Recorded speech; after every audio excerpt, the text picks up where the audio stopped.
নির্বাচনী দায়িত্বশীল সম্মেলনে জামায়াতের একজন দায়িত্বশীল নেতা, যিনি কেন্দ্রীয় কর্মপরিষদ সদস্য এবং আগে এমপি ছিলেন, এবং যদিও জামায়াত ইসলামের বাংলাদেশে কোনোদিন রাষ্ট্র পরিচালনার দায়িত্বে আসার সম্ভাবনা আমি দেখি না, কারণ এইরকম উগ্রবাদী ধর্মভিত্তিক রাজনৈতিক শক্তিকে বাংলাদেশের মেজরিটি মানুষ কখনোই ওন করে না।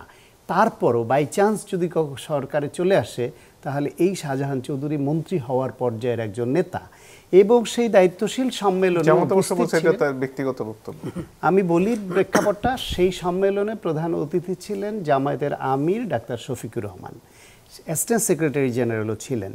জামায়াতের আমির ওই সময় মঞ্চে ছিলেন না, কিন্তু অ্যাসিস্ট্যান্ট সেক্রেটারি ছিলেন, এবং তিনি প্রকাশ্য একটা দায়িত্বশীল সম্মেলনে কোট আনকোট যেই দায়িত্বশীল বক্তব্য দিয়েছেন, তাতে তিনি পুলিশকে তাদের আন্ডারে গোটা পুলিশকে নিতে চেয়েছেন এবং বলেছেন প্রত্যেক আসনে এটা করতে হবে, এবং সেই পুলিশ তাদের কথায় উঠবে, তাদের কথায় বসবে, তাদের কথায় গ্রেপ্তার করবে, এবং গ্রেপ্তারের পরে তাদের কথায় মামলাটাও করবে।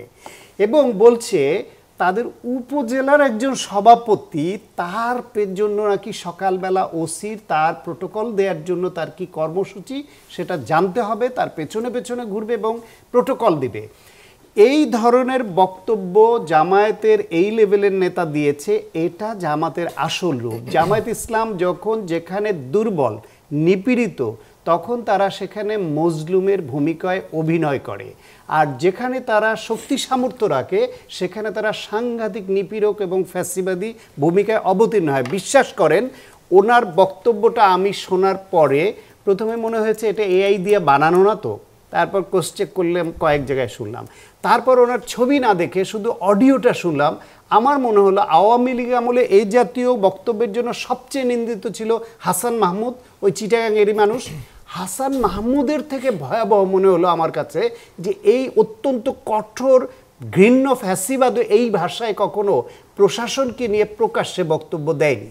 সেই ক্ষেত্রে জামায়াত ইসলাম যদি মনে করে ওনার ব্যক্তিগত বক্তব্য, জামায়াতের এটা ডিজাউন করতে হলে ওনাকে পদ থেকে সরিয়ে দেওয়া উচিত এবং ওনাকে নির্বাচন করতে দেওয়া উচিত না।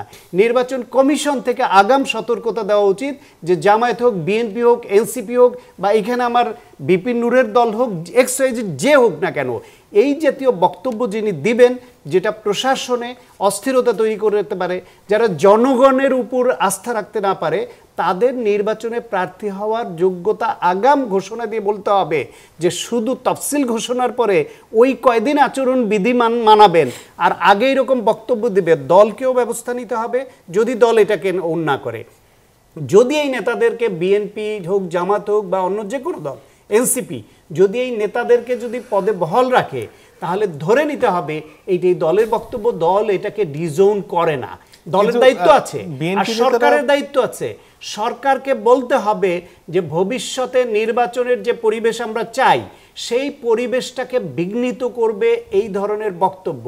পুলিশের পক্ষ থেকেও এই বিষয়ে স্পষ্ট অবস্থান নেওয়া দরকার যে বিএনপি, জামায়াত, এনসিপি বা এক্সওয়াইজেড যে কোনো দলের নেতার বক্তব্যে যদি পুলিশ বাহিনীকে উদ্বস করাতে চায়, পেছনে ঘোরাতে চায়, তাদের কথা মতো গ্রেফতার করাতে চায়, তাদের কথা মতো মামলা দেওয়াতে চায়, পুলিশ বাহিনী সে দায়িত্ব পালন করবে না। এটা পুলিশের পক্ষ থেকে, তাদের অ্যাসোসিয়েশন আছে, তাদের বিভিন্ন উইং আছে, স্পষ্ট করা দরকার যে এই দেশের জনগণের বাহিনী, তারা কোনো দলের বাহিনী না।